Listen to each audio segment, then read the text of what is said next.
Hi viewers, welcome to our channel. ఈ వీడియోలో మనం మెయిన్‌గా మాట్లాడబోయే విషయం ఏంటంటే, త్రిబుల్ ఆర్‌కి చాలా అసంతృప్తి అయితే వచ్చింది. అంటే త్రిబుల్ ఆర్ రఘురామకృష్ణరాజు ఉండి నియోజకవర్గ ఎమ్మెల్యే, ఏపీ శాసనసభ డిప్యూటీ స్పీకర్ కింద ఉన్న త్రిబుల్ ఆర్ రఘురామకృష్ణరాజుకి చాలా అసంతృప్తి అయితే వచ్చింది. అయితే ఈ అసంతృప్తి ఎవరి మీద వచ్చింది?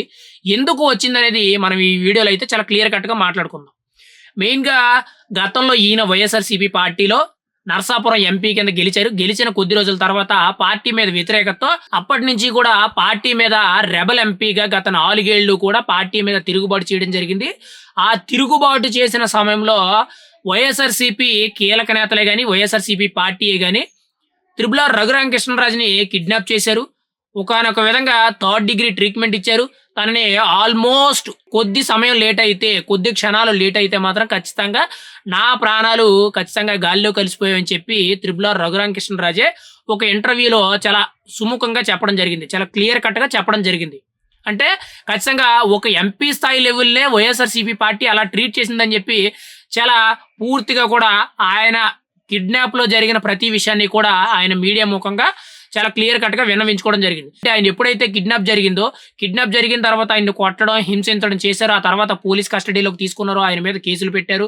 ఆ తర్వాత ఏదో విధంగా ఆయనకి బెయిల్ వచ్చింది. ఆయన బయటకొచ్చాడు. ఆ తర్వాత నుంచి కూడా మిగిలిన 2, 2.5 సంవత్సరాల పాటు కూడా ఆయన సొంత స్వగ్రామైన ఐబీఎంఆర్ అంటే ఉండి నియోజకవర్గం మెయిన్‌గా నరసాపురం పార్లమెంటు పరిధిలోకి ఆయన ఎక్కడా కూడా రాలా.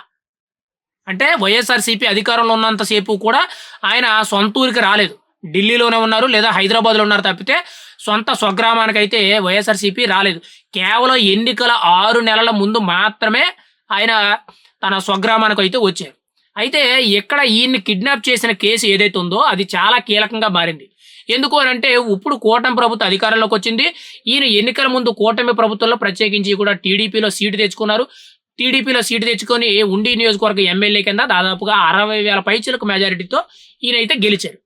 అయితే ఈయన అధికారంలోకి వచ్చిన తర్వాత ఖచ్చితంగా గత ప్రభుత్వంలో అంటే వైఎస్ఆర్‌సీపీ ప్రభుత్వంలో తన మీద ఏదైతే పైశాచికత్వంగా ఒక దాడి జరిగిందో, కిడ్నాప్ చేసి తనని బాధపెట్టి ఇబ్బంది పెట్టారో ఆ కేసు అనేది ఆయన అయితే సీఐడీకి అయితే అప్పచెప్పడం జరిగింది. సేమ్ అదే సీఐడీకి సంబంధించిన గతంలో ఉన్న అధికారులు ఎవరైతే ఉన్నారో అధికారులు, పోలీస్ అధికారులు, వైఎస్ఆర్‌సీపీ నాయకులు వీళ్ళందరూ కూడా త్రిబుల్ ఆర్ రఘురామకృష్ణరాజుని చాలా ఇబ్బంది పెట్టడం జరిగింది. అయితే ఆ కేసుకి సంబంధించి ఇప్పటికే కూడా చాలా మంది అయితే అరెస్ట్ అయ్యారు. మెయిన్‌గా పోలీస్ ఆఫీసర్ మాజీ రిటైర్డ్ పోలీస్ ఆఫీసర్ అయిన విజయపాల్ గారు కానీ, ప్రభావతి గారు కానీ మెయిన్‌గా ఇంకా చాలా మంది కూడా ఆ కేసుకి సంబంధించి అరెస్ట్ అయ్యారు. అయితే ఇప్పుడు ప్రధాన సమస్య ఎక్కడ వచ్చిందనంటే ఈ త్రిబుల్ ఆర్ రఘురామకృష్ణరాజుని కిడ్నాప్ చేసినప్పుడు ఈయన మీద థర్డ్ డిగ్రీ అనేది ప్రదర్శించినప్పుడు గుడివాడ నియోజకవర్గ ఎమ్మెల్యే అయిన వెనిగండ్ల రాము ప్రధాన అనుచరుడి కింద ఉన్న తులసీబాబు అనే వ్యక్తిని మొన్న పోలీసులు అయితే అరెస్ట్ చేశారు.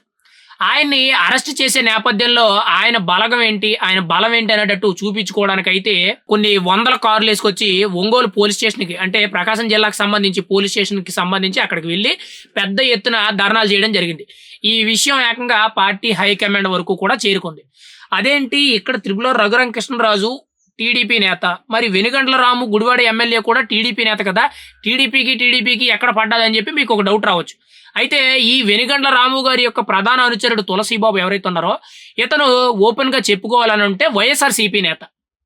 కేవలం గుడివాడ నియోజకవర్గంలో వెనిగండ్ల రాము గెలవడానికి అంటే కొడాలి నాని ఓడిపోవడానికి, వెనిగండ్ల రాము గెలవడానికి ఈ తులసీబాబు అనే వ్యక్తి పని చేయడం జరిగింది. ఎందుకు అనంటే ఈ తులసీబాబు అనే వ్యక్తి రాజకీయ ఎనలిస్ట్.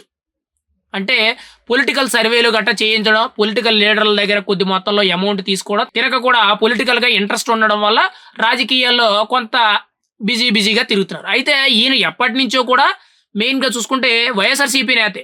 ఈ తులసీబాబు అనే సొంత నియోజకవర్గం అద్దంకి. అద్దంకిలో మెయిన్‌గా వైఎస్ఆర్‌సీపీకి మెయిన్‌గా ఒక కంచుకోట లాంటి కుటుంబం ఏదైనా ఉంది అనంటే ఈ తులసీబాబు కుటుంబం అని చెప్పి ఇప్పటికి చెప్తూ ఉంటారు. ఇప్పటికి కూడా వైఎస్ఆర్‌సీపీ సపోర్టరే. కేవలం గుడివాడ నియోజకవర్గంలో మాత్రమే వెనిగండ్ల రాముకి సపోర్ట్ చేయడం జరిగింది. అయితే ఇక్కడ మెయిన్‌గా చూసుకుంటే ఈ తులసీబాబుని అరెస్ట్ చేశారు. ప్రస్తుతానికి బానే ఉంది. కానీ ఈ త్రిబుల్ ఆర్ రఘురామకృష్ణరాజు కేసు ఏదైతే ఉందో, తనని ఇబ్బంది పెట్టి కిడ్నాప్ చేసిన కేసు ఏదైతే ఉందో, ఆ కేసులో పోలీసుల ఇన్వాల్వ్‌మెంట్ ఉంది. ఇటువైపు వైఎస్ఆర్‌సీపీకి సంబంధించిన నాయకుల ఇన్వాల్వ్‌మెంట్ కూడా ఉంది.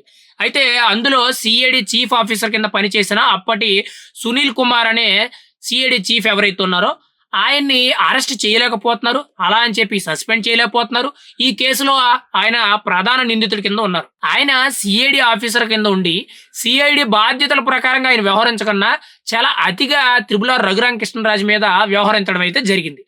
ఆ వ్యవహార శైలి మీద త్రిపుల్ ఆర్ రఘురామకృష్ణరాజు అయితే ప్రత్యేకించి కూడా ఈ సిఐడి చీఫ్ సునీల్ కుమారే కానీ, మెయిన్ గా రిటైర్డ్ పోలీస్ ఆఫీసర్ విజయ్ కుమారే కానీ, ప్రభావతే కానీ, ఈ తులసి బాబే కానీ, ఇంకా ఈ కేసులో కీలక నిందితులు ఎవరైతే ఉన్నారో వీళ్ళందరినీ కూడా పర్టికులర్ గా త్రిపుల్ ఆర్ రఘురామకృష్ణరాజు అయితే వదలకూడదని చెప్పి ఆయన చాలా బలంగా పట్టుకోవడం జరిగింది.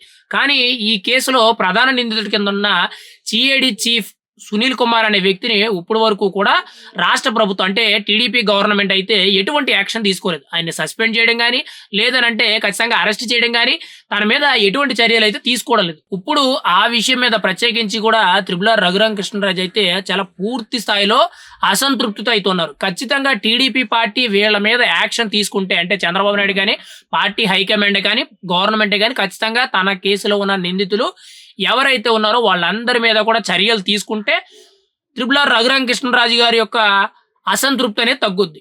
లేదు అనంటే ఖచ్చితంగా ఆయనతో పార్టీలో చీలుకొచ్చే అవకాశం అయితే కనబడుతుంది. ఆయన మెయిన్గా చూసుకుంటే పార్టీ కంటే ముందుగా ఆయన పరువుకి ఇంపార్టెన్స్ ఇచ్చే మనిషి. గతంలో ఆయన ప్రాణాలు అనేవి చివరి దశకి వెళ్ళాయని మనం అయితే చెప్పుకోవచ్చు. ఆయనే చెప్పారు స్వయంగా, నా మెడకి ఉరితాడు కట్టారు, నా చేతులు కళ్ళు కట్టేశారు, నన్ను పడుకోబెట్టి నానా చిత్రహింసలు పెట్టారని చెప్పి ఆయనే చెప్పాడు. మరి ఆయన్ని అంత దారుణంగా హింసించిన ఈ అధికారులే కానీ, వైఎస్ఆర్సీపీ నాయకులు ఎవరైతే ఉన్నారో వీళ్ళందరి మీద మరి టీడీపీ ఎందుకు యాక్షన్ తీసుకోవట్లేదు అనే దాని మీద త్రిపుల్ ఆర్ రఘురామకృష్ణరాజు అయితే 100కి 100% అసంతృప్తితో ఉన్నారు. ప్రస్తుతానికి ఆల్రెడీ పార్టీ హైకమాండ్ దృష్టికి ఈ విషయం వెళ్ళింది. వాళ్ళు కూడా నిర్ణయం తీసుకుంటామని చెప్పినట్టు కొన్ని వార్తలు అయితే వస్తున్నాయి. ఖచ్చితంగా వాళ్ళ మీద యాక్షన్ తీసుకుంటారా లేదని చూడాలి. ఒకవేళ యాక్షన్ తీసుకోలేదంటే మాత్రం ఖచ్చితంగా త్రిపుల్ ఆర్ రఘురామకృష్ణరాజుకి అయితే మాత్రం 100కి 100% వ్యతిరేకత అయితే కనిపిస్తుంది. ఆయన ఖచ్చితంగా పార్టీ నుండి దూరం అయ్యే ఛాన్సే కానీ, లేదంటే పార్టీకే వ్యతిరేకంగా మాట్లాడడం కూడా జరుగుద్ది. ఆయన చాలా ముక్కుసూటిగా ఉండే మనిషి. ఆయనకు మంచి అనిపిస్తే మంచి, చెడు అనిపిస్తే చెడు, తప్పు అనంటే తప్పు, రైటు అనంటే రైటు అనేటట్టు చాలా ఓపెన్గా మాట్లాడతారు. మరి ఆ పరిస్థితి వచ్చిందనంటే మాత్రం ఖచ్చితంగా టీడీపీలో, అది కూడా ఉండి నియోజకవర్గంలో ఖచ్చితంగా చీలికలు వచ్చే అవకాశం ఉంది.